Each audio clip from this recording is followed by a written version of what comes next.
হে Hey guys, guys! পিসি ভাইপোর অট্টহাসির হট্টমেলায় আপনাদের সকলকে আরও একবার স্বাগত। সো লেটস স্টার্ট আওয়ার ছোট্ট কবিতা। সুকুমার রায়ের গোঁফ চুরি, প্রথম পর্ব। হেড অফিসের বড় বাবু লোকটি বড় শান্ত। তার যে এমন মাথার ব্যামো কেউ কখনো জানতো? দিব্যি ছিলেন খোশ মেজাজে, চেয়ারখানি চেপে। একলা বসে ঝিমঝিমিয়ে হঠাৎ গেলেন ক্ষেপে। আতকে উঠে হাত পা ছুড়ে চোখটি করে গোল। হঠাৎ বলেন, গেলুম আমায় ধরে তোল। তাই শুনে কেউ বদ্যি ডাকে, কেউ বা হাঁকে পুলিশ, কেউ বা বলে কামড়ে দেবে, সাবধানেতে তুলিস।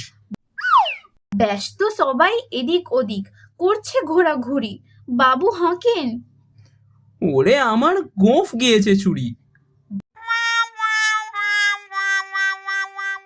গোঁফ হারানো আজব কথা, তাও কি হয় সত্যি? গোঁফ জোড়া তো তেমনি আছে, কমেনি এক রত্তি। সবাই তারে বুঝিয়ে বলে, সামনে ধরে আয় না, মোটেও গোঁফ হয়নি চুরি, কখনো তা হয় না।